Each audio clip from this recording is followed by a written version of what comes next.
Hi friends, welcome back to Kali's Kitchen. இந்த நாள் இனிய நாளாக அமைய எனது வாழ்த்துக்கள். இன்றைக்கி நைட்டு பார்த்திங்கன்னா பயங்கர மழை அப்படி சொல்ல முடியாது, கொஞ்சம் மழை பெஞ்சிச்சு. அதை உள்ளே உட்காந்து ரசிக்க முடியாமல் வெளியில் வந்து ரசித்து பார்த்துட்ருக்குறோம். அப்படியே அந்த ஈரக்காற்று, மண் வாசனை செம்ம. நம்ம ஊரை அடிச்சுக்க ஆளே இல்லை. நைட் நேரத்தில் அந்த லைட் வெளிச்சம், ரோடெல்லாம் சூப்பராக இருந்துச்சு. வீட்டுக்கு வந்தாச்சு. இந்த விளாக் பார்த்திங்கன்னா ஒரு 2-3 நாள் எடுத்ததாக தான் இருக்கும். ஃபஸ்ட் நாளே எடுத்து எல்லாத்தையும் போட முடியாது. கொஞ்சம் கொஞ்சமாக எடுத்து மொத்தமாக ஒன்று சேர்த்தா போட்டிருக்கேன். இந்த வீடியோவில் என்ன ஷேர் பண்ணியிருக்கேன்னு சொல்லி பார்த்தீங்க அப்படின்னா, நைட் க்ளீனிங் ஒர்க் தான் நான் உங்ககிட்ட ஷேர் பண்ணியிருக்கேன். என்ன மாதிரி வேலைக்கு போயிட்டு வர்றவங்களுக்கு இது கொஞ்சம் யூஸ்ஃபுல்லாக இருக்கும். நமக்கு டைம் இல்லை அப்படி இப்படின்னு ஒதுக்கி வச்சுட்டே போகிறத விட டயத்தை நம்மளே உண்டு பண்ணி வேலை செஞ்சால் தான் நம்ம வீட்டை நம்ம க்ளீனாக வச்சுக்க முடியும். ஃபஸ்ட்டு போனது எப்போவுமே எனக்கு வந்து சாப்பாடு ரெடியாக இருக்கும். அப்படி இல்லை நம்ம தான் போய் சமைக்கணும் அப்படின்றவங்க மேக்ஸிமம் நைட்டு வந்து டிஃபன் ஐட்டம் செய்கிற மாதிரி வச்சுக்கோங்க. அது வந்து உங்களுக்கு ரொம்ப ஈஸியாக இருக்கும். போனோடனே ஒரு தோசையோ இட்லியோ ஏதோ ஒன்று சுட்டு சட்னி குட்டியாக வச்சு ஏதாவது ஒன்று சாப்பிட்டுக்கலாம். சாப்பாடு சமைக்கிறதெல்லாம் காலையில் வச்சுக்கலாம். இந்த மாதிரி செஞ்சீங்க அப்படின்னா அவங்களுக்கு வந்து டயர்டாக இருக்காது, டக்குன்னு ஒர்க் முடிஞ்சிடும். இன்றைக்கி நைட் சாப்பாடு வந்து கருவாடு குழம்பு. நானும் அம்மாவும் சூப்பராக சாப்பிட்டோம். சாப்பிட்டு முடிச்சது அன்றைக்கி எங்கள் ஊரில் வந்து சந்தை. அம்மா காய்கறியெல்லாம் வாங்கிட்டு வந்துருந்தாங்க. அதையெல்லாம் அரேஞ்ச் பண்ணி அங்கங்கே எடுத்து வச்சாச்சு. அதுக்கப்புறம் பார்த்தீங்க அப்படின்னா காலையில் எழுந்திரிச்சி சீக்கிரம் கிளம்பணும்ல, அதனால் சாப்பிட்ட பாத்திரம் அப்புறம் எல்லாமே இருக்கிறத நைட்டே அம்மா வந்து கழுவி வச்சுருவாங்க. நான் ஹெல்ப் பண்ணுவேன். அம்மாவுக்கு உடம்பு சரியில்லை அப்படின்னா நான் கழுவி வச்சுருவேன். முக்கால்வாசி அம்மாவே கழுவிடுவாங்க. அதுக்கப்புறம் பார்த்தீங்க அப்படின்னா ஃபஸ்ட்டு வந்து பெட்டை வந்து நான் க்ளீன் பண்ணி வச்சுருவேன். ஏன்னா டக்குன்னு எல்லா வேலையும் முடிச்சுட்டு வந்து அப்படியே டப்புன்னு படுத்துக்கலாம்ல, அதனால் பெட்டு க்ளீனாக இருந்தாலே நமக்கு எப்படி சொல்கிறது, முக்கால்வாசி சோம்பேறித்தனம் வந்து வராது. அதை நானே சொல்கிறேன். ஏன்னா நான் வந்து அப்படியே போட்டு தான் வச்சுருப்பேன். சோம்பேறி. நான் இப்போ வந்து கொஞ்சம் வேலை செய்கிறதுக்கு காரணமே என்னோடய சேனல் மட்டும்தான். ஃபஸ்ட்டு வந்து அதெல்லாம் வந்து நீட்டாக க்ளீன் பண்ணி வச்சுருவேன். அதுக்கப்புறம் பார்ப்பேன். நான் வந்து ஒவ்வொரு நாள் ஒவ்வொரு வேலை செய்வேன். எந்த இடம் கசகசன்னு என் கண்ணுக்கு முன்னாடி இருக்குதோ அதை ஃபஸ்ட்டு வந்து நான் க்ளீன் பண்ணிடுறேன். மேக்ஸிமம் ஒரு 1 ஹவர் போதும் நம்மளோட வேலையெல்லாம் முடிக்கிறதுக்கு.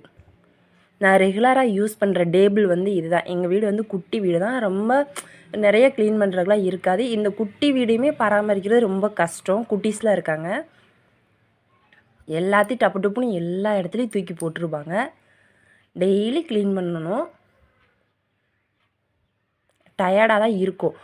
அந்த நிமிஷத்தை வந்து நம்ம எப்படி சொல்கிறது, இதை அப்படியே மைண்டில் ஃபிக்ஸ் பண்ணிடணும்.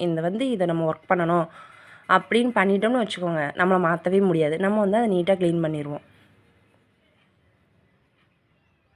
அங்கே தான் வயர் கூட, அங்கே தான் ஸ்நாக்ஸு, என்னோடய பேண்டு கீண்டு எல்லாம் அங்கே தான் கிடக்கும். எல்லாத்தையும் நான் வந்து ஒரு டப்பாவில் போட்டு வச்சுட்டேன், என்னோடய பேண்ட் ஐட்டம்ஸ்லாம்.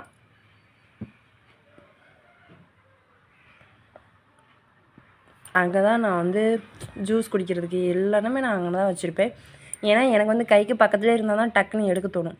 இது வந்து ஃப்ரிட்ஜில் வைக்கிற அந்த ஐஸ் கட்டி ஊற்றிய போல் அது. இதை நான் வந்து வெளியில் எடுத்து வச்சிட்டேன். ஏன்னா பாப்பாவை தம்பி அதை போய் திறந்து அதை குடிச்சு சளி பிடிச்சிக்கிறது. அதனால் நான் தனியாக எடுத்து வெளியே வச்சிட்டேன், அது இல்லைன்னு சொல்லிட்டேன்.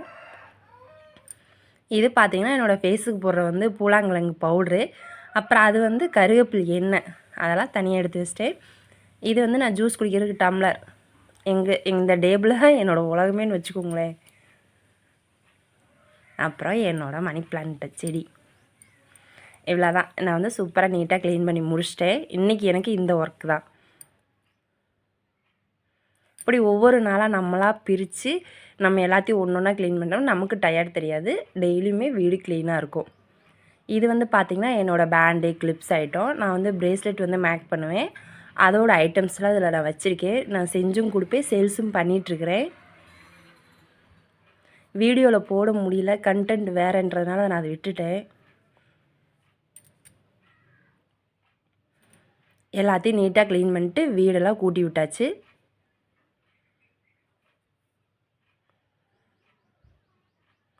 ஏற்கனவே நான் அந்த சைடு கூட்டிகிட்டு அப்புறம் திருப்பி இந்த தூசியெல்லாம் இருக்கும்னா இதெல்லாம் கூட்டி, நைட் நேரத்தில் கூட்டி வெளியே தள்ளக்கூடாதுன்னு சொல்லுவாங்க. நீங்கள் ஒரு ஓரமாக கூட வச்சுருந்துட்டு காலையில் கூட குப்பையிலி போட்டுக்கலாம்.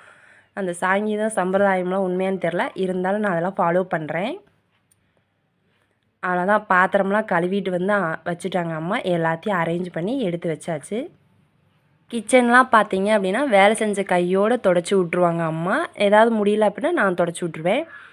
அவ்வளோதான். இந்த மாதிரி ஒவ்வொரு நாளும் ஒவ்வொரு வேலையை செஞ்சோம்னா நம்ம வீடு வந்து எப்போவுமே க்ளீனாக நீட்டாக இருக்கும். எனக்கு தெரிஞ்சதை நான் உங்ககிட்ட வந்து ஷேர் பண்ணியிருக்கேன். நான் இப்படி தான் ரெகுலராக ஃபாலோ பண்ணுறேன்.